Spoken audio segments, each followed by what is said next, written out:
de volta com o Educador Entrevista. Vamos falar um pouquinho de saúde e cuidado com a nossa pele e cabelo aqui na companhia da doutora Roseli. Gratidão pela participação conosco. Boa tarde, doutora. Boa tarde, eu que agradeço o convite. Doutora, altas temperaturas, sempre que se fala de pele, se fala muito da questão do cuidado com o sol e etc. Mas a temperatura alta, independente do contato com o sol, é um fator para se preocupar. Já é prejudicial, né? A gente vê que assim, quando a gente tem a radiação, os índices de radiação ultravioletas muito altos, isso já causa um dano tanto na pele quanto para o organismo como um todo, né? Então a gente aumenta a chance da insolação, a gente vê que às vezes o organismo, principalmente da criança muito pequena, do idoso, eles perdem a capacidade de controlar a temperatura corporal. Aí eles, ao invés de transpirar mais, às vezes para de transpirar, porque perde essa capacidade.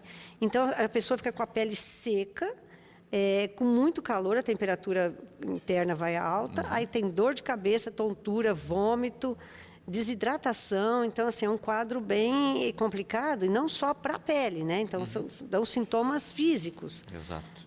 Então a gente tem que lembrar de evitar de atividades físicas, né? Principalmente a criança que vai correr, brincar, está de férias agora, né? Evitar a atividade física nos horários piores, né? Das 10 às 4, principalmente meio-dia, né? Se hidratar muito. O idoso ele não sente sede. Se não é alguém que fala assim, olha, vamos tomar um pouquinho de água e colocar água na mão dele, ele não toma, né? Então lembrar de deixar a roupa fresca, né? Refrescar, um banho. A criança você põe numa banheirinha, né?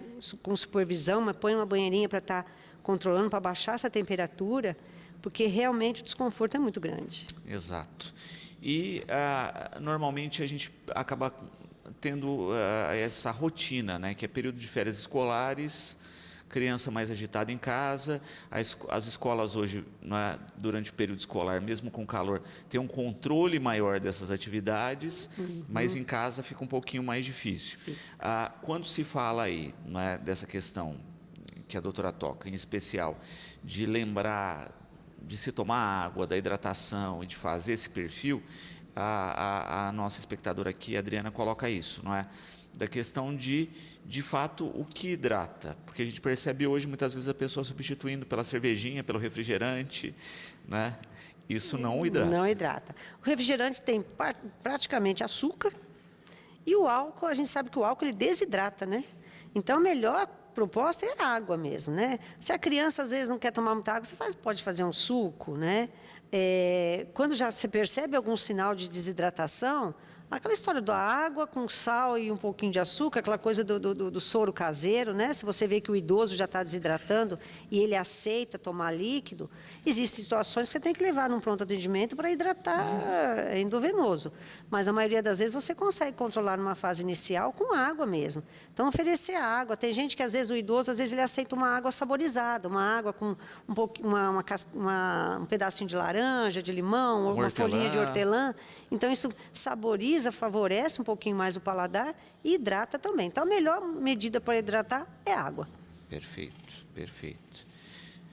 Férias também combinam aí com praias, não é? Piscinas, e aí é consultório lotado com gente com excesso de queimadura, com insolação. Exatamente. E tenho certeza que a doutora ouve o tempo inteiro assim, mas ficou o tempo inteiro debaixo do guarda-sol. Exatamente. A pessoa esquece que tem o tal do infravermelho, e o infravermelho vai te queimar debaixo do guarda-sol. Você pode se bronzear e até queimar dentro do mar. Você está lá no mar, a parte que está exteriorizada vai tomar sol, mas você está fresquinho, aquela brisa do mar, você não está sentindo que está queimando, esquece de reaplicar o filtro solar. Tem filtro solar que sai mais facilmente na água, então você aplicou ele há 4 horas atrás, ele já se foi no mar. E a pessoa acha que não, eu estou protegida. Quando sai da água que ela vai ver. E a gente percebe que mesmo estando dentro da água, a perna também queima. Então, quer dizer, a radiação atravessa a água. É lógico que com menos intensidade do que pega direto no ombro e no rosto, mas ela também atravessa a água. Então, você vai ver que vai bronzear, inclusive, as pernas. Então, assim, lembrar que assim, uma proposta boa é a camisa, né? Aquela camisa de proteção é muito... Você não precisa estar lembrando de reaplicar protetor. Aquela camisa te protege. A criança, ela passa muito a mãozinha no rosto e no corpo, e ela arranca o filtro solar mais facilmente. Então, já estando com a camisa, a preocupação vai ser só, principalmente, o rosto, né? Quando ela estiver no rasinho, boné, né? Então, tudo isso vai proteger. Então, além da proteção química, que é a proteção do protetor solar, usar a proteção física, que é da camiseta, do boné. E hoje em dia, para adulto, né, a gente já tem algumas medicações que funcionam como se fosse um filtro solar de tomar. É lógico que não vai substituir o filtro solar de passar, mas são substâncias que não são agressivas, né, que raramente interagem com outros medicamentos, mesmo que a pessoa tome outros medicamentos. Então, a pessoa já vem tomando isso uns 20 dias antes de ir para a praia, e mantém, às vezes, o verão todo, e então ela vai ter uma proteção aumentada. Então, a proteção física da roupa, a proteção com filtro solar e a proteção da medicação, que ajuda também a evitar as queimaduras. Porque, realmente, às vezes, a gente acaba com aquele ventinho, aquela brisa, você dentro do mar, tomando uma cervejinha, você acha que não, nada está acontecendo. Não está queimando, não está acontecendo. Aí, quando você vai para o hotel ou para o apartamento, é que você vai ver bolha, vermelhidão, um quadro de bastante desconforto, aí não consegue dormir. É bem desagradável. Perfeito. Juliano colocando também uma questão, né? Tem muitos aqueles cremes ou loções pós-sol, né? Sim. Tanto aqueles para atenuar sintoma, né? Quanto a questão de hidratar também a pele depois. Isso. Ele coloca da importância disso em conjunto com o filtro. Isso, a gente vê que assim, realmente, esse pós-sol, a finalidade é só aliviar desconforto, né? O que já queimou, queimou. Então, você vai ter um desconfortozinho um pouquinho mais atenuado. Se você está num lugar em que você não tem isso e que às vezes está mais fácil você ir no mercadinho e comprar camomila, então você vai fazer um chá de camomila que ele é bastante calmante para a pele. Então, 1 litro de água, 2 saquinhos de camomila, não põe açúcar, nada, faz um chá, deixa uns 5 minutinhos na geladeira, molha uma toalha e põe. A camomila é calmante para a pele, ela refresca, ela ajuda. Ela só não vai conseguir hidratar, mas ela vai ter o potencial de acalmar. Depois você passa um hidratante. E quando está queimado, você pode colocar o hidratante na geladeira e aplicar ele geladinho. Então, o hidratante já alivia. Evitar hidratante que tem muito perfume, porque às vezes o álcool e o perfume podem irritar a pele. Então, tem vários hidratantes que a gente encontra mais a nível de farmácia, que são para peles sensíveis, para a pele da criança alérgica, ou mesmo do adulto alérgico. Então, eles têm um potencial de irritar menor. Põe ele um pouquinho na geladeira, ele já vai dar esse frescor, né? E, às vezes, quando está muito desconfortável, a gente pede para a pessoa dormir com uma camiseta úmida, molhada, né? Então, assim, você colocar uma roupa molhadinha, não muito molhada de molhar a cama, mas aquela coisa úmida, sim, alivia. Pode até estar úmida com um chá de camomila, que alivia esse desconforto da queimadura. Muito bom. Mas o principal é evite, se possível. Evitar, porque o desconforto é muito grande. Você acaba atrapalhando o seu passeio, porque ele não vai durar só uma noite. No dia seguinte, você não vai para a praia, porque você não quer nem ver o sol. Então, vamos tentar realmente prevenir. Perfeito. E Rose perguntando, né? Queimou por um processo desse, vai descascar, não tem como. Não tem jeito, porque a queimadura é um estado inflamatório, né? Então, a sua pele está inflamada, ela foi inflamada pela radiação. E ela inflamada, ela vai ficar vermelha, dependendo do grau da inflamação, pode ter bolha, e ela vai descascar, vai descamar. Isso é o esperado, né? Vai pigmentar e descamar. Aí a pessoa vai tomando sol em cima daquela descamação, vai manchando, vai agredindo. Então, assim, vale a pena, então, para... Não vou dizer que se a pele tiver que descamar, ela vai descamar. Mas a hidratação faz com que ela se recupere mais rapidamente. Perfeito. Então, vale a pena. Às vezes ela descama, mas já com aquela camadinha de uma pele mais reparada. Saudável, isso, que já está voltando, né, para ter uma pele normal. Exato. Não fica com aquela carinha de carne viva, muitas vezes. Isso, e aquela pele toda craquelada que fica depois, né, já vai aliviando isso. Perfeito. E a pele seca, ela coça. Então, a pessoa às vezes acha que está com uma alergia e não é só a pele seca que está coçando. E aí, justamente, não é como a gente falava, olha, as camisetas protetoras aí fazem esse papel, mas é muito bom também, bacana, saber a fonte dessa camisa. Hoje a gente compra muito pela internet, né? Exatamente. Para ter certeza de fato que tem um bloqueador. Isso, porque às vezes você compra uma camiseta que é muito similar à outra, mas que está atravessando radiação, né? Então, aí, no final das contas, você acha que está protegida, deixa de usar o protetor solar, porque está confiando na camiseta, e não. Então, realmente, a desvantagem que a gente tem da compra pela internet é você não saber realmente a qualidade do produto, né? Agora, se você compra um produto bom, eu vou te falar uma coisa. Quando eu uso, antes eu não usava luvas, então, você usa a camisa, aí aqui eu passava protetor 90, aqui eu queimava, e onde estava a camisa, 0. Então, Então, ficava nítido a marca da mão. Então, realmente, ela protege muito, vale muito a pena. E ela é levinha, é fresquinha, logo ela seca. Eu acho que a praticidade dela é muito boa. Exatamente. Né? Confortável, quase não sei, então você fica confortável na praia, na E piscina. não fica melada de filtro solar e você está protegido. Vale Exato. a pena. Também com questão a boné e chapéu, né? A Karina colocando uma questão interessante aqui, né? Que sempre esquecia, né, ela nos filhos, a questão de, olha, põe boné, mas esquecia do protetor, em especial na orelha. Isso, nossa. Realmente a orelha, quando ela sapeca de acordo, né? Então é uma pele bem fininha, já está por cima da cartilagem. Então realmente é bem desconfortável na hora de dormir, arde bastante. Então lembrar do protetor solar, né? Mesmo no dia a dia, o homem está sempre com a orelha exposta, ele tem que lembrar de aplicar o protetor solar na orelha. A gente, o cabelo protege. Mas os homens, na maioria das vezes, muitos que são calvos até, então não tem realmente proteção, não. Lembrar de aplicar o protetor na orelha, que vale a pena. E, assim, tem hoje em dia, para criança não, mas para adulto, aquele chapéu que protege, como se fosse para pescador, né? Então, protege aqui a região do pescoço, a orelha. Olha, não queira, sabe, não se importe se você vai estar parecendo pagar mico na praia. O importante é você dormir bem e não ter problema depois. Exatamente. Isso que é Aproveitar importante. de fato Mas todo o período veio de pescar ou férias. veio para a praia? Veio para a praia, mas veio para a praia protegido. Exato. Então vale a pena. Né? E hoje você tem o recurso, né? Sim. De um chapéu com aba maior, ao invés de boné. Tem. Chapéu de praia. Os femininos sempre tiveram aba maior, Sempre, né? De proteção. sempre tiveram. Exatamente. Então, eu acho que é uma maneira de curtir bem as férias, porque às vezes a pessoa vai lá, tira uma semana de férias, um pouco mais, vai para a praia no primeiro dia, já frita. Já frita, perdeu os outros dias, não aproveitou nada. Exato. E outra coisa que precisa lembrar é de proteger o cabelo também, né? O cabelo no sol, nossa, não tem quem não venha com o cabelo judiado da praia. Então, tem tanto a questão da água do mar, do sol, do vento. Então, hoje em dia, faz tempo já, tem cremes para você aplicar, né? E mesmo assim, põe boné, protege o cabelo, não vale a pena.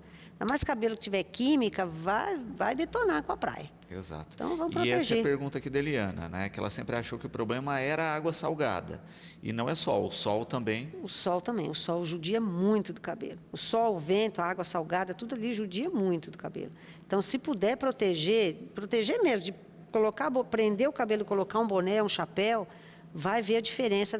Nossa, dessa vez não judiou tanto do meu cabelo quanto das outras vezes. Mesmo esse sol indireto que a gente está falando aqui. Mesmo o sol indireto, porque o infravermelho, ele acaba te bronzeando, ele acaba judiando da pele também, e a radiação, às vezes você está num guarda-sol, a radiação bate na areia, ou se tiver numa piscina, ela bate no cimento, na pedra, e vem para cá, né? Então, ela vai fazer isso. Então, vale a pena proteger, mesmo que esteja coberto com um guarda-sol, alguma coisa assim. A proteção é importante. Perfeito.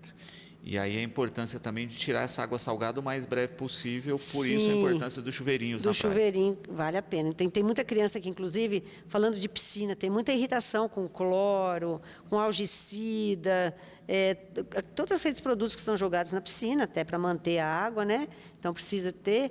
E aí agride muito a pele. Então, o ideal é assim, ninguém vai proibir uma criança de nadar, um exercício tão bom, além de ser prazeroso, né? Mas terminou a piscina, já toma um banho, já passa um hidratante logo depois. A Patrícia, né, perguntando a respeito dos umidificadores de casa. Tempo seco também é prejudicial para a pele e cabelo, e ela pergunta se o umidificador ajuda nesse controle. O tempo seco judia bastante da pele, do cabelo, da parte respiratória, né? Então, modificar um pouco o ar ajuda sim.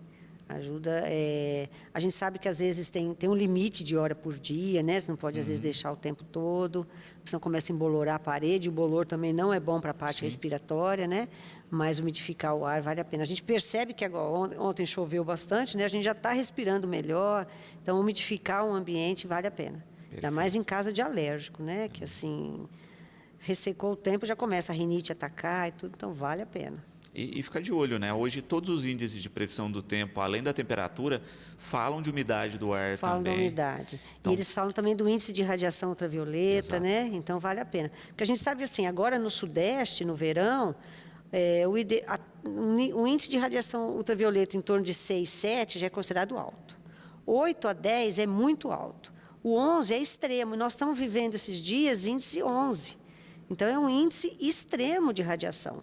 Então, com esses poucos minutos no sol, você já sente ardência, queimadura, com risco maior, né, de sofrer danos na pele. Então, assim, a gente está vivendo momentos que a gente vai buscar atividade ao ar livre para não ficar dentro de casa, mas a gente acaba sofrendo mais agressão desse índice muito alto. Exato, é índice de deserto, né? Tem que ficar Exatamente, atento extremamente alto. E lembrar nisso, né? Que quem vive no deserto protege o corpo todo do sol. O rosto protege tudo, né? E a gente, pelo contrário, a gente tira a roupa porque a gente quer ficar mais à vontade. Exatamente. Nos ambientes, né, que você tem controle disso, que você está dentro de casa, etc., tranquilo. Tudo bem. Mas se tem radiação solar, tem que se tomar cuidado. Tem que tomar cuidado. E às vezes a criança está brincando no quintal, está tomando sol. Porque às vezes a pessoa associa, não, tomar sol é pôr o biquíni e ir para a piscina. Não, tomar sol é sair de casa. E dependendo se a pessoa às vezes trabalha numa cozinha com uma janela muito grande, a gente está recebendo aquela claridade, aquela radiação dentro de casa através da janela. Então, lembrar que o filtro solar tem que ser usado praticamente assim, todos os dias. Porque a gente está, eu vou dar um pulinho na farmácia. Está tomando sol. Deixei o carro aqui até chegar até ali, está tomando sol. Então, é o sol do dia a dia, aquela exposição crônica que vai repercutir, geralmente depois dos 40, mas vai repercutir. E também tem essa questão da idade, não é? Muitas vezes a pessoa fala assim, não é, vou cuidar a partir de...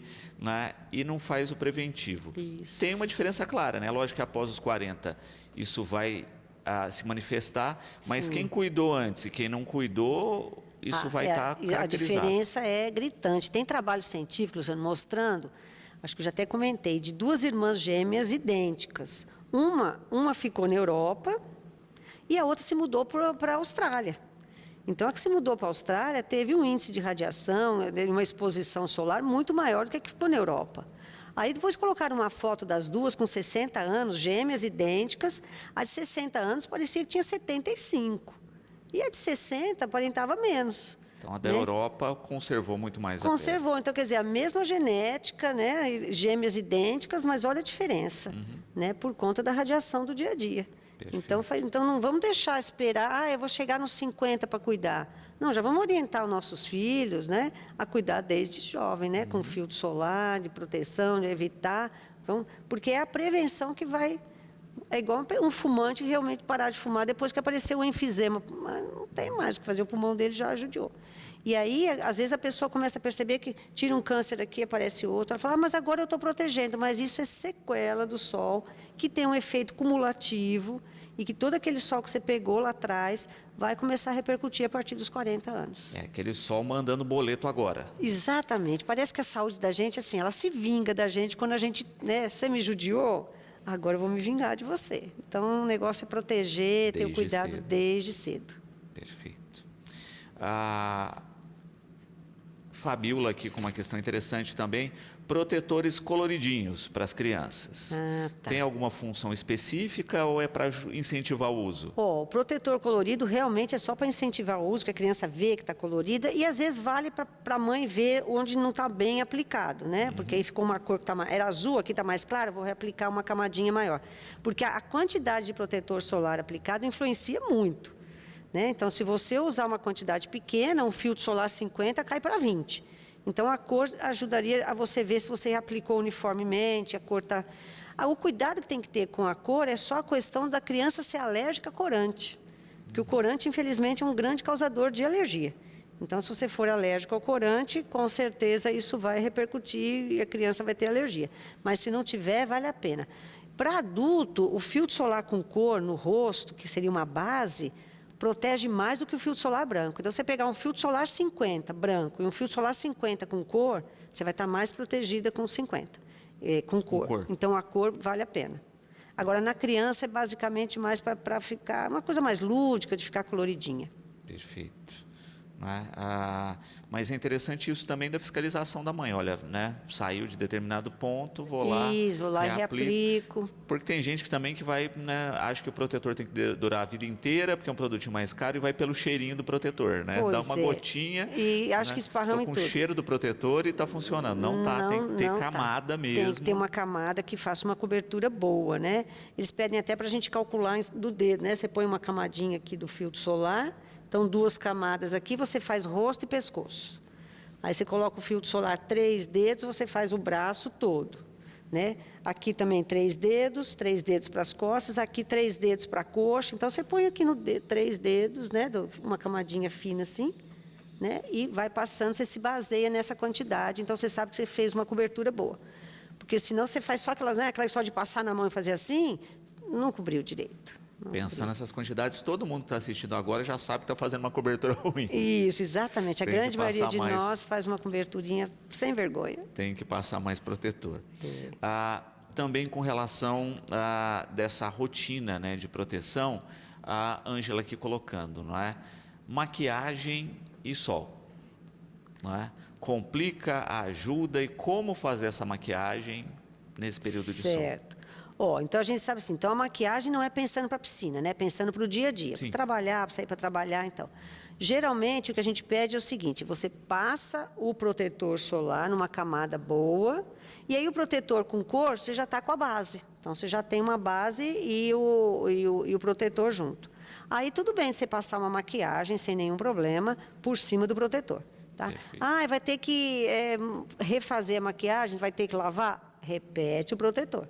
Né? Então, não teria problema de usar um protetor já com cor, você já fica com a base, e aí não tem importância de passar uma maquiagem, não tem problema não.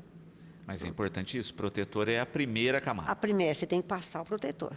Aí depois você vem com blush, com batom, com lápis, outras coisas. Corretivo também, mas aí o protetor tem que estar ali, na base. Exatamente, né? Para não ter problema com essa pele depois. Exatamente. O que a gente pede para evitá-lo, é passar hidratante e ir para o sol, sem protetor. Então, eu passei um hidratante e saí para andar. O hidratante sem o protetor, a radiação Absorve penetra mais mais. radiação. A radiação penetra. Então, eu quero passar um hidratante, tudo bem. Protetor por cima. Então, passou o hidratante, aí o protetor vai por cima. Aí, nesse caso, o protetor é o último.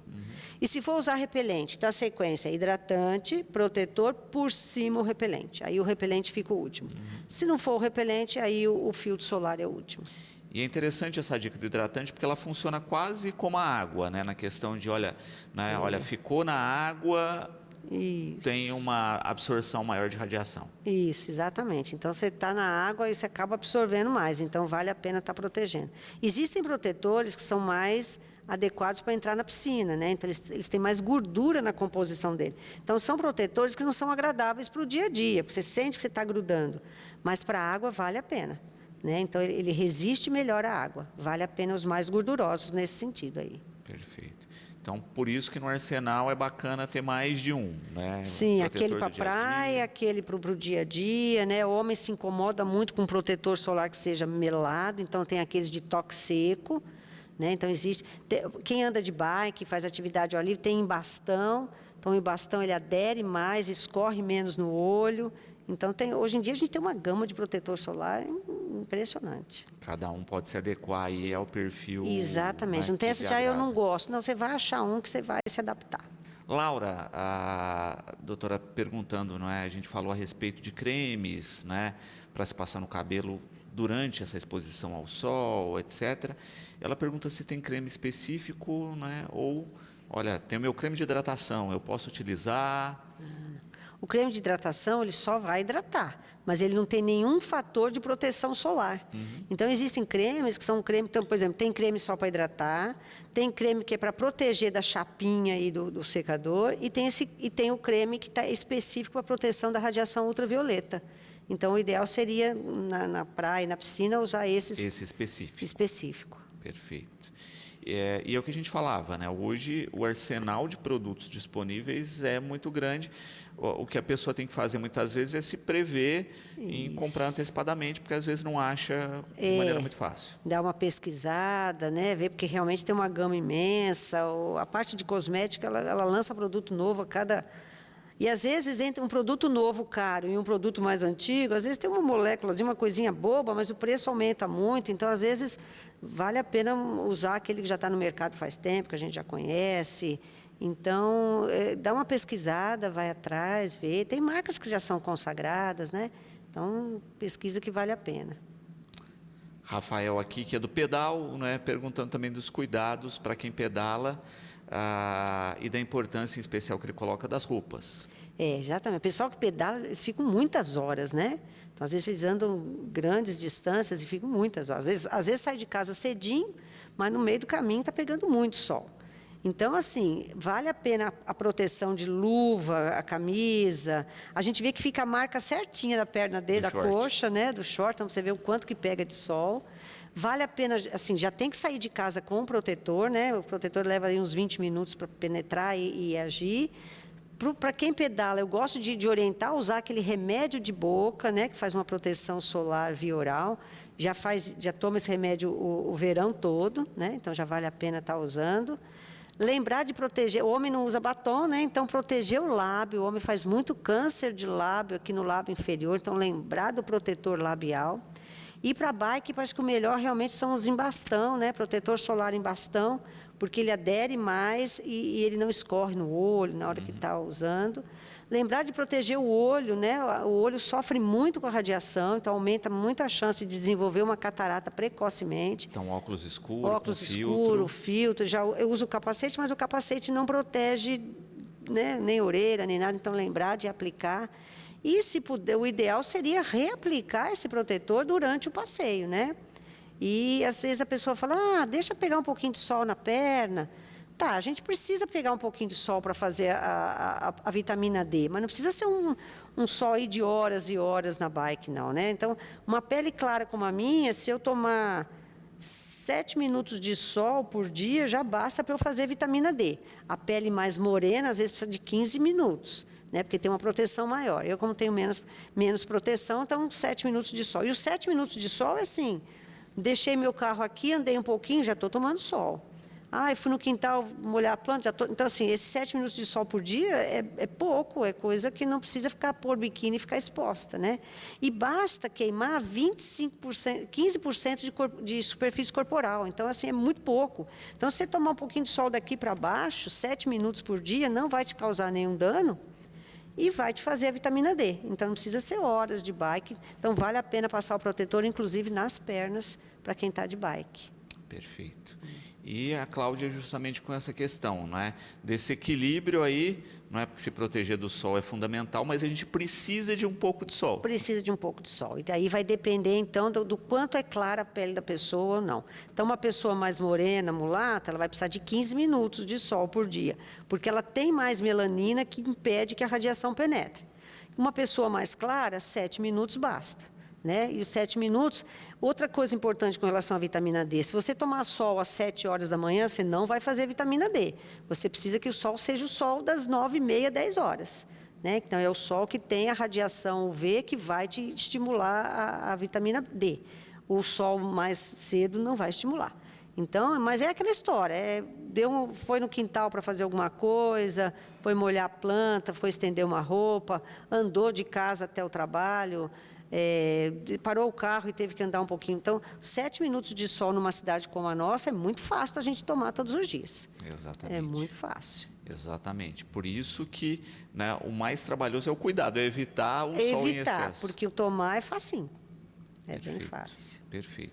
E hoje em dia, Luciana, eu estou vendo assim, parece que voltaram aquelas câmaras de bronzeamento artificial, não sei se foi liberado de novo, ou o pessoal está fazendo de forma clandestina. Então, eu estou vendo bastante gente que está usando aquilo lá, e aquilo lá tem uma incidência de radiação muito alta. Eles não usam a banda UVB, porque o UVB é o que deixa vermelho, eles usam a banda UVA, né, da radiação, e essa radiação UVA é a que penetra mais na pele. A UVB ela fica mais na superfície, o VA penetra mais, ele só não deixa vermelho. Então, a pessoa fala, se não estou vermelha, não agrediu. Agrediu sim, porque ele penetra mais. Então, vai dar um envelhecimento precoce, vai dar bastante chance de câncer de pele. Então, não é porque não ardeu que não vai agredir. A ardência é um sinal de alerta, né? Quando você toma no sol que está ardendo, mas o VA ele não arde, ele não deixa vermelho, mas agride. Agride mais porque ele penetra mais. Exatamente. Que é o que no início não se achava, por isso virou a febre, até essas câmaras serem proibidas. Mas eu estou vendo gente que está falando que está de novo, eu não sei se foi... Eu não ouvi falar nada que tenha sido liberada, ou se parou a fiscalização, alguma coisa assim, e voltaram com as câmaras. pelas matérias aqui, desde 2009, para fins estéticos... Tá proibido, tá né? proibido. A gente usa, às vezes, mas aí a gente usa o VB, para psoríase, para vitiligo, mas é assim, são aqueles minutos controlados, protege o olho, mas assim, aquele controlado. Para fins estéticos, eu acho que ainda está proibido mesmo, né? Eu não li mais nada que tenha sido liberado. Perfeito.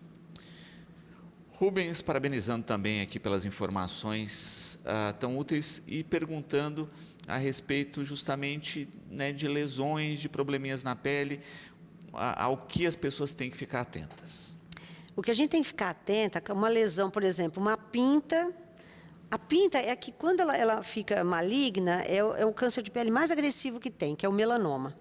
E as pintas, elas avisam a gente, eu estou mudando. Olha para mim que eu estou mudando. Então, avisa o seu barbeiro, o seu cabeleireiro, olha, se você achar alguma pinta estranha no meu couro cabeludo, você fotografa e me mostra. Porque é um lugar que não dá para a pessoa ver. Nas costas, pede para a companheira, olha, você percebeu alguma pinta? E o resto, você mesmo vai fazer o autoexame. Da mesma forma que a gente tem que fazer autoexame de mama, então a gente tem que fazer o autoexame da pele. Percebeu que você tinha uma pintinha aqui de muitos anos e que ela era marrom clara, de repente ela mudou de cor. Ela era oval, ficou meio triangular. Começou a ficar com pontos brancos no meio. Ou seja, a pinta mudou, ela está te avisando. Olha para mim, eu estou mudando. E essas mudanças, né, vale a pena a gente observar e procurar um profissional da área, né, dermatologista. A gente olha com o dermatoscópio e vê, olha, essa pinta tem que tirar. Né? Nem toda pinta que mudou é uma pinta maligna, mas elas te avisam que elas estão mudando. Né? Então, com relação à pinta, ela vai te avisar. Com relação aos outros cânceres de pele, o carcinoma basocelular e o carcinoma espinocelular, que são mais comuns que o melanoma, graças a Deus, porque eles são menos agressivos, a pessoa fala assim, me apareceu uma espinha. Então, uma pessoa de 60 anos, qual que é a chance dela ter uma espinha que está durando 2 meses? Né? Mas mesmo um adolescente, você não tem uma espinha que dura 2, 3 meses. Então, uma lesão que apareceu e que não quer ir embora, e que principalmente, eu fui secar no banho e sangrou, então é uma lesão que já está te dando sinal de alerta. Olha, não é comum você ter uma lesão que surgiu, que lembra uma espinha, mas que não regride. Você vai tomar banho, seca com a toalha, ela sangra. Né? Então, precisa rever. Às vezes, as pessoas têm lesão no lábio e falam, é um herpes, mas o herpes não é permanente. Né? O herpes, ele vem, cicatriza. Baixou a resistência, ele aparece, a resistência... Não é? Então, assim, uma lesão no lábio permanente não é um herpes. Né? Então, tem muita chance. Ainda mais a pessoa que se expõe ao sol e que é fumante. A chance do câncer de lábio é muito grande. Então, estar atento às lesões. E nas costas, realmente precisa de ajuda para alguém estar avaliando para você. Perfeito. Danilo aqui, não é? Pintas novas, a gente pode adquirir e não sem nenhum problema? Sim, a gente sabe que a gente não nasce com todas as pintas, né? Elas vão surgindo, elas vão aumentando, de acordo com a incidência, o quanto a pessoa se expõe ao sol, a incidência de radiação, vão surgindo pintas novas, né? Existem aquelas pintas aqui que são as melanoses solar, que, né, aparece depois dos 40 anos, que isso aqui é do sol mesmo. E existem aquelas pintas que não são do sol, que vão surgir depois. Quem tem histórico, então? A minha família tem melanoma. Família tem melanoma, que é um câncer de pele agressivo que vem das pintas. Surgiu uma pinta nova? Vamos lá ver? Vamos checar? Né? Agora, é uma pinta que você está acompanhando, que ela continua naquele mesmo tamanho, não modificou, você pode fazer o acompanhamento dela. Uma pinta que surgiu pequena, mudou de cor, mudou o formato dela, vamos checar. Né? Então, as lesões novas podem ser lesões já malignas e as lesões antigas podem se malignizar por conta da radiação ultravioleta. A Ana Clara, né, falar um pouquinho de cabelo aqui, colocando a respeito de tinturas, né, todas as alterações químicas que são feitas no cabelo, dos limites disso e dos cuidados em paralelo. A gente sabe que, assim, com relação à química, o que eles falam nos congressos, que é o que mais agride, são as luzes. Luz é o que mais agride mais do que selante, do que alisamento, as luzes são o que mais agride. Então, o cabelo da gente é ácido e, para poder clarear, é usada uma substância alcalina. Então, briga, né? O alcalino com ácido briga. E aí abre totalmente a cutícula do fio, né? E a intenção é abrir a cutícula para a tinta penetrar. Então, é um processo que é feito. E a hora que abre essa cutícula, o fio fica muito poroso, ele acaba absorvendo tudo, ele fica opaco, ele quebra a ponta. Então, realmente, luzes é o que mais agride o fio. Então, vai exigir uma vez que a cutícula abriu, ela não fecha mais. mas vai exigir mais cuidados, né? A hidratação, então tem máscaras hidratantes que são muito boas, máscaras capilares. Antigamente você tinha que passar a máscara, colocar aquela touquinha na tomada e ficar lá 40 minutos. Hoje em dia isso é inviável, fora que tiveram alguns casos de choque, né? Água com eletricidade, então aí hoje em dia não se usa mais isso e hoje em dia as máscaras são assim, você passa, faz um movimento assim com a mão que ajuda a fechar a cutícula, espera uns minutos e enxágua. Né? Então, ficou bem mais prático. Né? Então, quem tem cabelo loiro, quem tem cabelo com tintura, vai exigir mais cuidados, não tem jeito. Então, você já sabe que você vai ter que gastar mais tempo e mais dinheiro com os cuidados, com hidratação, com produtos com uma qualidade melhor. E aí, quando junta selante, luzes e chapinha, não tem cabelo que aguente, não tem. A gente sabe que, assim, infelizmente, o cabelo da pessoa afrodescendente é muito mais sensível do que do branco. Então, é um cabelo que quebra mais facilmente, é um cabelo mais ressecado. Então, a gente pede, assim, eu vejo, às vezes, uma pessoa mulata que pintou de louro e alisou, e vai fazer a chapinha. O cabelo vai quebrar, vai quebrar. Então, graças a Deus que agora voltou a aceitação do cabelo do jeito que a pessoa, né? Se o cabelo é cacheado, se o cabelo... Então, vamos aceitar o cabelo, porque quanto mais você briga com ele, mais ele vai quebrar e vai ter problema. Então, vamos aceitar o cabelo como ele é, usando os produtos adequados para cada tipo de cabelo. Mas quem tem cabelo que faz química exige mais cuidado, vai ter que ter mais tempo para cuidar e vai ter que investir mais com produtos de qualidade. Perfeito. E hoje, como a doutora coloca muito bem, com uma facilidade, né? Os produtos são melhores, o tempo de aplicação é menor. Muito menor. Tem linhas muito boas para uso domiciliar, você não precisa ir ao salão, né? Então, você pode ir ao salão eventualmente, mas assim, no seu dia a dia você consegue hidratar, cuidar, higienizar bem o fio, né? E em casa, coisa fácil de fazer. Né? Muito bom. Rogério, com uma questão interessante também, né? Ele disse que estava lendo uma matéria a respeito do uso de barbas para homens e como isso tem evitado também problemas de pele, né? Justamente pela barba gerar uma proteção. Ele pergunta se é um fato. É um fato. Assim, o que a gente vê na prática é que o homem ele tem algumas propriedades que protegem mais do que a mulher.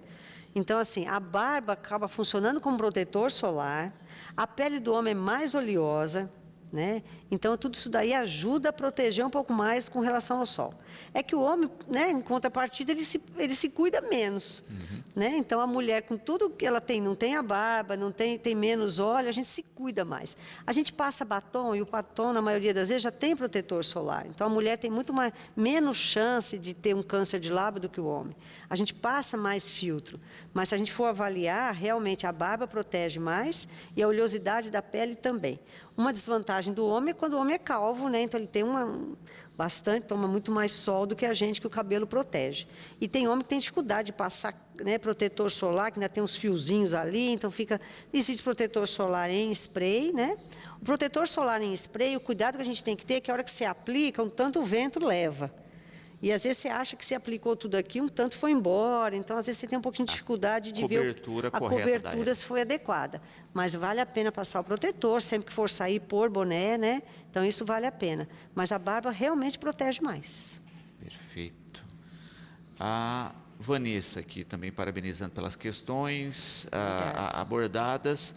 E colocando especificamente, né, a gente estava falando aí de cuidado com pele, etc. Ela está falando um pouquinho de unhas, né? E se pode ter algum problema na pele abaixo da unha. Sim, então a gente sabe que a unha também desidrata, né? A queratina também pode desidratar. Então, lembrar a hora que for passar hidratante, passar na unha também. O esmalte ele acaba formando uma película protetora, principalmente a base, né? Então, ele acaba protegendo da desidratação, acaba protegendo de produto químico. Então, uma base é saudável de usar. Debaixo da pele, debaixo da unha, a gente pode ter tumor, fungo, né, bactéria. Então, tem uma série de problemas que podem ocorrer abaixo da unha. Então, a unha ela tem a finalidade de nos proteger a ponta do dedo, mas abaixo da unha também pode ter tumor. Uma coisa que é bastante preocupante é se surgir uma pinta preta e que essa pinta preta invadiu para a unha, pode ser um melanoma. Então, o melanoma também pode acometer essa região. Tem pigmento aqui, pode ter melanoma. Né? Algumas pessoas têm alergia ao esmalte, então tem que usar esmalte hipoalergênico ou não usar o esmalte. A acetona é mais agressiva do que o removedor, então tem coisas que a gente precisa estar evitando aí.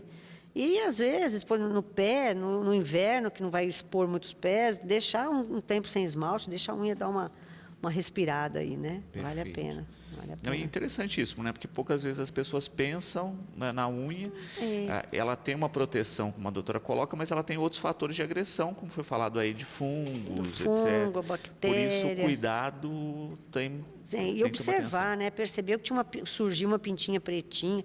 Existe a melanoníquea, que é uma faixa de pigmento, Na unha. que é normal, que é mais comum na pele morena.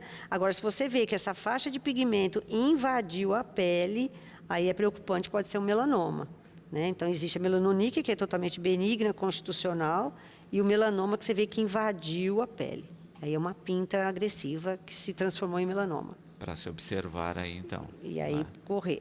Muitas vezes a profissional da estética, muitas vezes é quem observa Exatamente, e que acaba já alertando. acaba alertando. Isso é importante. Elas geralmente são treinadas para ver essas coisas. Muito bom. Uma mudança que teve muito grande nessa questão estética aí, e que a Juliana também coloca, não é? É a questão do uso de equipamentos, não é? Que hoje a gente vê, né, cada um com seu próprio alicatinho, etc., né, que outras contaminações aí levaram a esse uso, mas que acaba também gerando uma qualidade menor de contaminação de fungos e etc., como você tinha E passado. hoje em dia a vigilância sanitária pega bem no pé na questão do como que elas vão esterilizar o material, né? O ideal é que se tenha uma autoclave ali, né? Então, para esterilizar bem o material, para não ter o risco que você está levando de uma pessoa para outra, né? Porque Então, se falou muito dessa questão na época do HIV, etc., mas a gente esquece disso, né? De do fundo, as fungos. coisinhas mais simples, mas que também dão muito trabalho. Olha, a micose de unha é uma coisa bem chata de tratar. O fungo, ele cria um biofilme, então ele fica encapsulado e o remédio tem grande dificuldade de chegar até esse fungo. Então, mesmo o remédio via oral. O remédio para passar, esquece. Ah, eu estou passando um remédio para micose. Esquece, não vai chegar no fungo. Né? Tem que ser via oral. Só que o que eles têm falado nos congressos, remover o máximo possível de unha, então você vai remover o máximo possível do fungo e aquele biofilme que protege ele vai embora. Então, remover o máximo possível, tratamento via oral e pode associar também, para acelerar o tratamento, um esmalte próprio. Então, o esmalte, o remédio em esmalte, junto com o de boca e a remoção parcial da unha, acelera o tratamento. Agora, eu estou usando tal remédio de pingar na unha, vai perder tempo. Não vai chegar no fungo, o fungo vai continuar aí lindo e fofo. Perfeito. E justamente isso, não é? É uma questão que se fala pouco, e justamente por se falar pouco, acaba atingindo muita gente. Muita gente, exatamente. E às vezes a pessoa fala que é só uma alteração unguial. Não, aquilo lá é um fungo, e o fungo ele vai passar para outras unhas, né? E é muito comum a pessoa que tem micose no pé, e você trata a micose no pé e ela volta. Mas o foco está na unha. Então, não adianta só tratar a micose no pé, você tem que tratar a unha também, porque o fungo está ali, pula para a pele de novo. Então, não adianta tratar só a micose da pele, tem que tratar a micose da unha também. Perfeito. É um conjunto Exatamente. para tratamento e fazer essa ligação. Rafael aqui, doutora, perguntando a respeito, né, a gente falava desses cuidados e da questão, né, complicada aí do homem não se cuidar, ele coloca justamente isso, né, também do cuidado equivocado, né, no sentido de utilizar produtos errados, ou o sujeito que usa o mesmo creme da esposa, né, Lembrar que assim, a pele masculina tem suas particularidades. Então, é uma pele mais oleosa, é uma pele, então, por exemplo, tem mais chance da foliculite da barba, para quem faz a barba, né? Então, às vezes, pegar lá uma pomada de cortisona do corpo e passar no rosto, que é uma pele mais delicada, vai atrofiar a pele do rosto. Né? Então, existem produtos para a pele masculina. Então, tem um sabonete, que ele vai atuar mais na oleosidade. Um creme hidratante, que ele é um creme hidratante que não é tão gorduroso para homem. O filtro solar para homem, geralmente, tem mais o toque seco. Né? A área da barba, tem loção para você passar depois para amenizar a foliculite da barba. Então, hoje em dia tem muita linha específica para criança, para homens e para mulheres. Então, são linhas diferenciadas, né? E para áreas do corpo, né? Sim. Para que eu tenho um creme para os pés, para a mão, para o rosto, para o corpo? Exatamente. Isso não é à toa. Não é à toa. O creme para os pés, mãos, ele tem ureia. A ureia é agressiva para o rosto. Então, a pele vai começar... eu estou passando um creme hidratante, mas está piorando. Vai olhar na composição, tem ureia. Então, a ureia, ela vermelha, ela descasca a pele.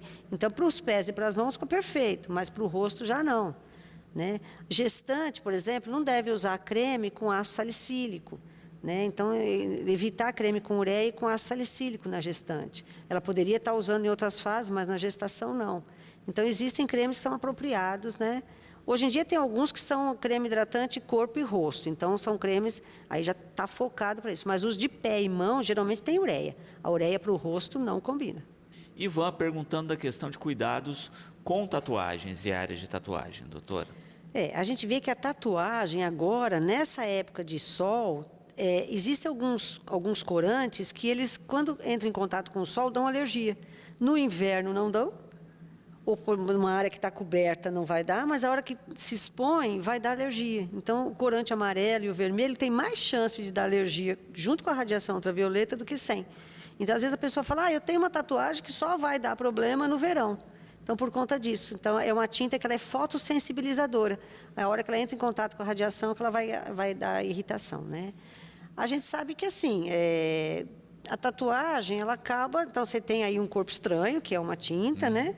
Na derme, e algumas pessoas, elas acabam fazendo reação alérgica, não só com o sol, mas pela própria tinta, né?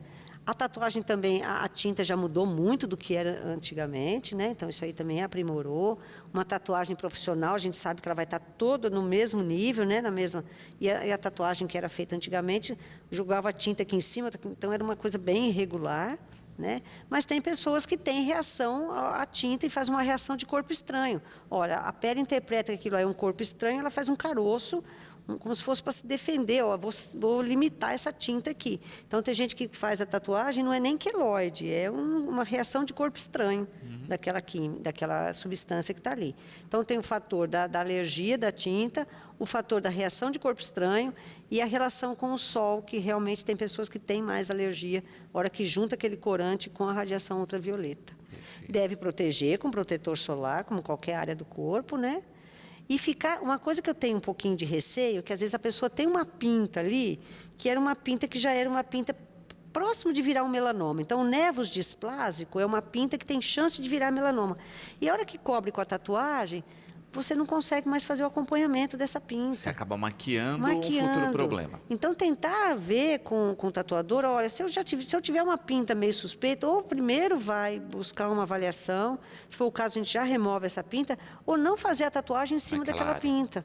Porque se ela se malignizar, quando você vai perceber, o câncer já está longe.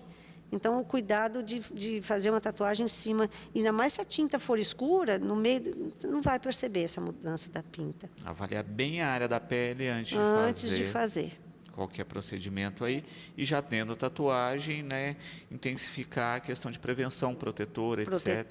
Para não ter nenhuma reação alérgica aí no local. Exatamente. Muito bom. Voltando aqui à questão de unhas, né? A Lúcia, colocando da questão dos cuidados de rotina, né, que as pessoas têm e etc., e da importância desses cuidados com relação ao chamada unha encravada e etc. Né? Isso também está na rotina de muita gente. Tem gente que tem uma tendência para unha encravada, né? Principalmente nos pés, então, dependendo do sapato, né? Um sapato mais de bico fino, que vai comprimir mais essa unha. É importante a gente respeitar, porque a unha da gente é redonda. Então, na hora de cortar, você seguir anatomicamente essa unha. Tem gente que corta ela muito angulosa. Então, às vezes, na hora de cortar fazendo ângulo, é mais comum fazer um granuloma, é mais comum que essa unha vai encravar. Né? Então, tomar esses cuidados. No dedão do pé, a gente sabe que a base do osso é pequenininha, perto do tamanho da unha. Então, favorece isso desmoronar, a unha dá uma encravada, né? Então, procurar sempre manter lixar o cantinho dela para ela perder a força de pinça, né? Às vezes colocar um algodãozinho debaixo da unha para tracionar ela, para elevar um pouquinho, né? Então aí valeria a pena. E geralmente, às vezes a pessoa quer ela mesma cutucar, então você imagina você mesmo cutucando sua unha, você vai fazer um pequeno traumazinho, e aquele trauma induz a um granuloma. O granuloma é uma bolinha vermelha com sangue. Aquilo dói bastante, é bem difícil de regredir. Então, cuidado com essa história de ficar puxando pelinha, de traumatizar na hora de cortar, porque depois que forma o granuloma, dá trabalho. Até o lençol na hora de dormir incomoda bastante. Então, cuidado de você não cortar. Está tendo dificuldade? Procura um podólogo que ele te orienta. Porque, infelizmente, na rotina, as pessoas acabam fazendo coisas que vão gerar o problema. Exatamente. A gente que acaba, né? Então, é muito comum a pessoa falar assim, eu achei que a unha estava meio encravada, eu mesma fui lá e tentei. E aí, onde você faz um pequeno trauma e sobe aquele granuloma, né? Aquela bolinha vermelha. Quem já teve sabe o que eu estou falando, é chato. Então, forma uma bolinha vermelha com secreção amarelada e aquilo lá gruda na meia, você vai dormir, só de tocar no lençol já incomoda, é bem desconfortável. E aí, com o problema de se complicar cada vez mais. Sim, tem gente que tem que tomar antibiótico, tem gente que tem que evoluir para a cirurgia quando não melhora com o tratamento clínico, vai para a cirurgia. Cirurgia na unha não é uma delícia, né? É uma região sensível. Então, vamos evitar sapato muito apertado. Às vezes, o corte da unha é importante tomar cuidado, seguir a anatomia da unha, né? Não vamos cortar ela muito diferente do que ela é. E a história do tirar a cutícula é a nossa proteção, né? Então, assim, tem gente que não consegue não tirar a cutícula, mas a cutícula é uma barreira de proteção, é uma forma de impedir que entre bactéria, fungo. Quando a gente arranca a cutícula, a gente tira uma camadinha de proteção natural que a gente tem. Então, se puder só dar uma empurradinha na cutícula e não tirar, melhor. Perfeito. E, às vezes, com a retirada, quanto mais você retira, mais você estimula o crescimento dessa cutícula. Então, às vezes, ela vai ficando mais espessada, então você vai ter que tirar mais, então vai traumatizando mais. Fábio, não é? A gente falou aqui dos cuidados masculinos com relação ao sol e a gente citou da questão da queda do cabelo ou da área, né, com pouco cabelo. E ele pergunta, né? Hoje a gente vê cada vez mais nas redes uma bateria aí de métodos, etc., para recuperar cabelo, para evitar a queda. O quanto isso é seguro, o quanto não, e esses novos medicamentos? Olha, o que a gente tem que realmente funciona para queda de cabelo hereditária masculina é a finasterida ou a dudasterida e o minoxidil. Isso tem comprovação científica. Tem efeitos colaterais? Tem efeitos colaterais. Os três tem. Tem que pôr na balança, né? Então, como a queda de cabelo masculina é hereditária, a pessoa vai ter que tratar para o resto da vida, é como diabetes, a pessoa vai tratar para o resto da vida. Ela não vai tomar remédio da diabetes 6 meses, depois está curado. Então, para a queda de cabelo hereditária, também o tratamento é prolongado. Então, com relação à finasterida e à dudasterida, que é o que realmente funciona, que tem trabalho científico, é lógico que se a pessoa chegar no consultório para tomar a dudasterida e já não tiver mais cabelo, nós não vamos ter mais resultado. A gente tem que ter raizinha viável ali, né? Então, quanto mais cedo começar a tomar, melhor. Mas os efeitos colaterais principais. Então, 1% dos casos pode ter diminuição de libido, diminuição de desejo sexual, que na maioria das vezes isso é transitório, é só no início do tratamento, depois isso normaliza. Tem homem que se assusta muito com isso, mas geralmente isso não é o mais difícil de controlar. Uma outra coisa que a gente vê, durante o tratamento, a diminuição de espermatozoide diminui. Então, uma pessoa que está querendo ter filho, eu falo para ele assim, agora não é hora de tratar o cabelo.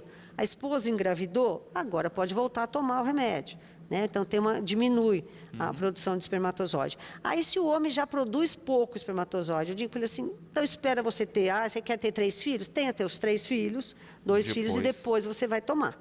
Né? Então, às vezes, tem homem que a gente tem até que pedir um espermograma para ver se ele tem uma quantidade boa de espermatozoide que ele produz ou se ele já produz abaixo. Então, E que não é que você não vai fazer o tratamento, você não vai fazer com esse produto, você vai usar outros. Isso, tem outras medicações, né?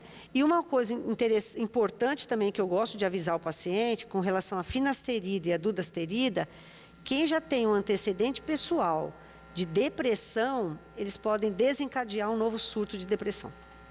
Então, é uma coisa que eu gosto de avisar. Então, o medicamento é muito bom, tem comprovação científica de que funciona, porém, a gente tem que sentar e discutir efeito colateral. Com relação ao minoxidil, o minoxidil ele não age na causa do problema, mas ele também melhora muito a quantidade de fios e melhora a qualidade do fio. Então, o minoxidil vale a pena. Efeitos colaterais do minoxidil, tem gente que incha um pouco a perna, aí a gente diminui a dose. É comum aumentar pelo em outras áreas, se for o caso, a gente diminui a dose também, né? Com relação ao minoxidil, diminuir a pressão, baixar a pressão, isso é mais raro, porque para baixar a pressão você tem que usar de 10 a 20 miligramas por dia. O minoxidil para cabelo você vai usar 3 a 4 miligramas por dia. Então a chance de baixar a pressão com essa dosagem é bem pequena.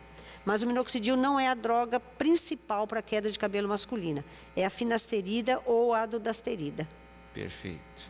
E aí passar por avaliação, não usar por conta, Pois né? é. Porque tem os efeitos colaterais e cada caso é um caso. Não é? De repente você tem uma tendência para depressão, você fala, não, foi tão difícil sair da depressão, eu vou entrar na depressão de novo, então uma coisa você vai avaliar, eu estou tentando, eu e minha esposa estamos tentando ter filho, agora não é hora de tomar medicação. Né? Então, assim, você chega na farmácia e compra, mas você tem que saber o que você está usando, tem a dosagem certa, né? Então, é um medicamento, a finasterida já é usada há muitos anos, é usada para homem, para evitar hiperplasia de próstata, mas a gente tem que pôr na balança o risco-benefício dela. Perfeito.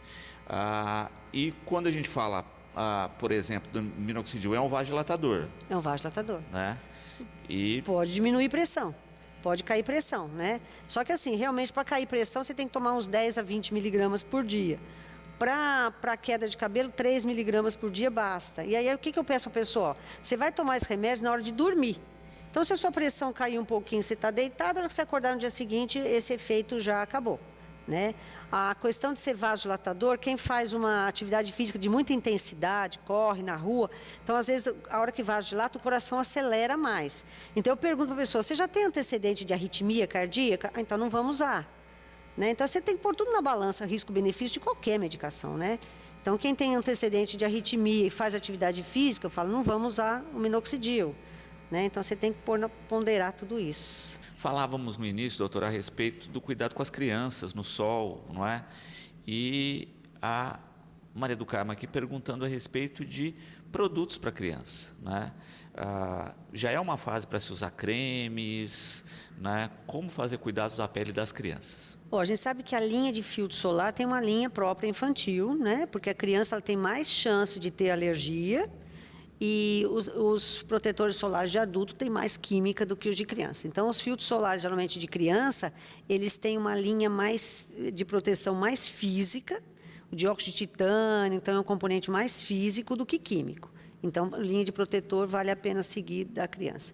A questão da hidratação, a gente vê que, por exemplo, quem tem alergia, quem tem dermatite atópica, precisa do hidratante desde os meses de idade. Né? Então, é uma pele que naturalmente é mais seca, ela vai pedir hidratante. E a pele seca coça, tem mais chance de infecção. Então, assim, dependendo da criança, ela vai pedir uma hidratação. O sabonete da criança, o ideal é que seja realmente sabonete infantil, porque o pH da pele é ácido e a maioria dos sabonetes são alcalinos. Então, o sabonete da criança é um sabonete neutro. Né? Então, vai exigir. O shampoo de criança também vale a pena manter, porque tem menos química, menos... Né? E o cabelo da criança é mais fácil de tratar. Então, você só vai higienizar, não precisa tratar muito o fio. Então, a hidratação de uma criança que às vezes tem a pele seca, que você já vê que a pele é seca, vai usar hidratante. E tem hidratante próprio para criança e tem hidratante próprio para o alérgico. Então, é um hidratante branco, que não tem corante, que não tem perfume. Então, ele consegue hidratar sem agredir a pele. Então, tem uma linha focada para o alérgico, uma linha focada para a criança. Então, vai valer a pena estar usando uma linha específica. O cuidado que a gente tem que ter hoje em dia, Luciana, é a história da maquiagem da criança, né? As meninas de 5 anos estão mais maquiadas do que a gente. Né? Então, a gente sabe que essa linha de maquiagem, ela tem componentes que são muito agressivos. A gente sabe que existe uma linha que assim, vem da China, e a China, não, o cádmio na China não é proibido. Então, enquanto para a gente aqui, a gente limita no máximo, acho que 6% de cádmio, que é uma substância que irrita bastante a pele, na China eles podem usar o cádmio porque não é proibido lá. Só que chega aqui para nós e a gente acaba usando, e o cádmio dá muita alergia. A gente sabe que quando a gente usa aqueles, aqui no cantinho aqui do olho para dar uma tapeadinha ali, nas linhas, criança não tem linha de expressão, não precisaria nem ter isso, eles causam muita irritação, né? Então, existem muitos componentes que são agressivos, não só por causar alergia, mas por causar dano na pele mesmo, por ser agressivo. Então, a gente precisa tomar cuidado com a maquiagem E as meninas de hoje em dia não querem ir para a escola, não querem sair sem uma maquiagem.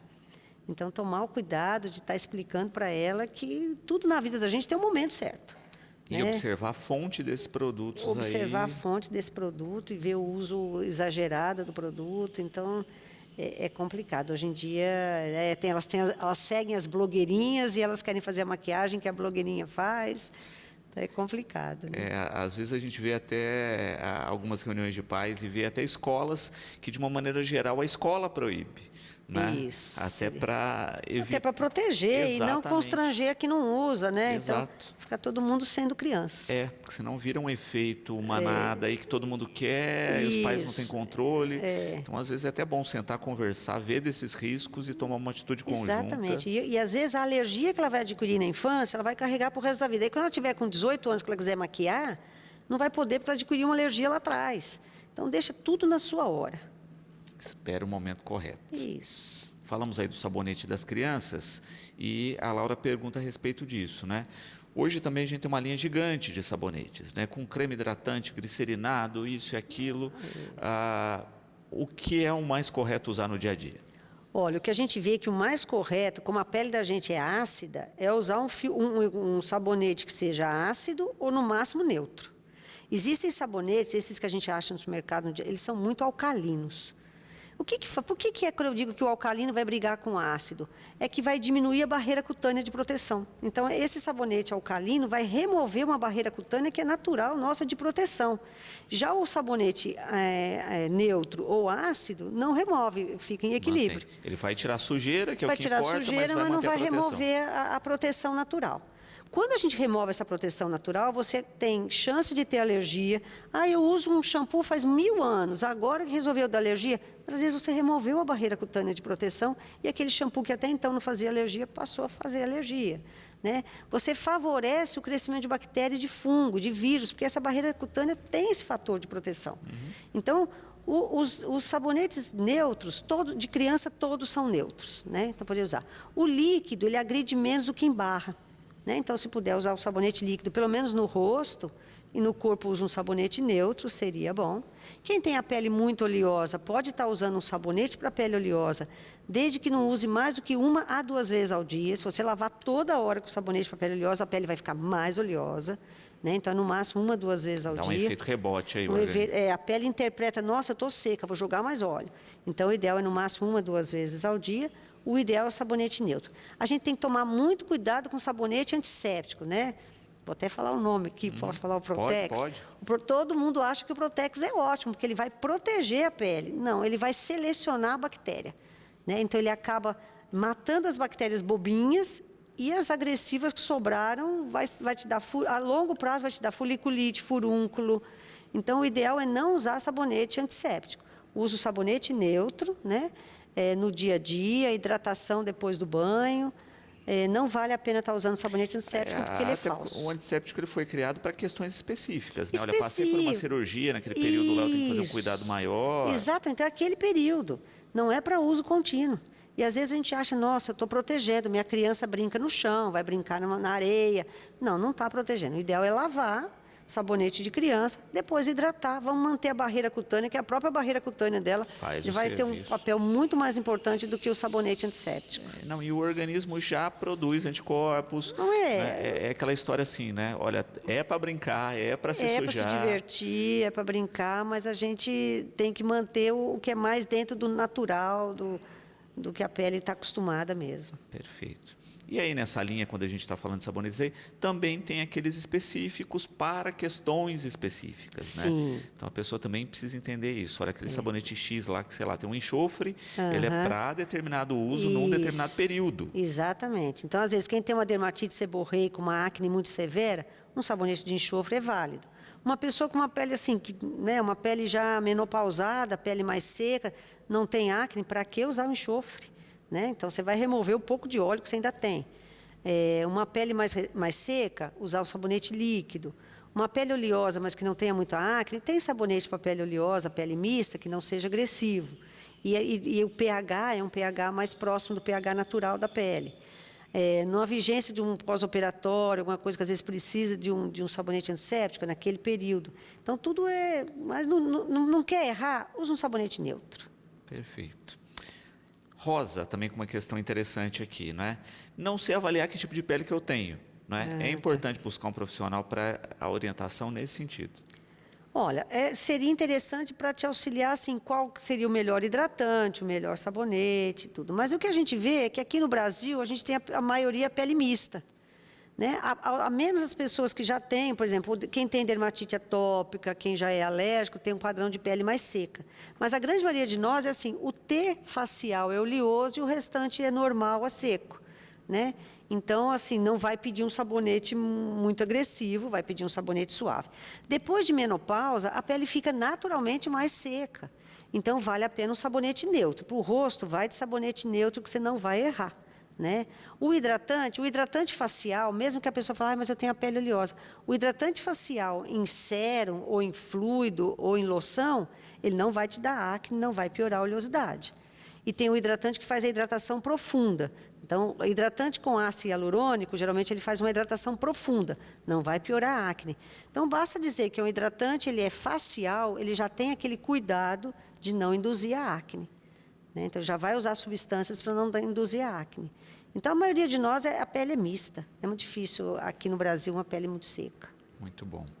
Doutora, para finalizar, né, o programa de hoje, né, o consultório está em novo endereço, né? Vamos falar um pouquinho a respeito disso. Isso, eu mudei de endereço, agora a partir do dia 5 de janeiro, eu estou na Avenida Doutor Manuel Furtado, que é a rua do hospital, número 502.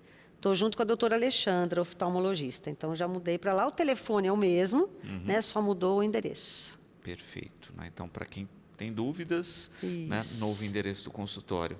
Quero agradecer sempre aqui a cortesia com a gente, né, as informações estão precisas e deixar sempre o convite para participar conosco, doutor. Eu agradeço mais uma vez o convite, espero ter ajudado em alguma coisa, né? E sempre que precisar, estou à disposição.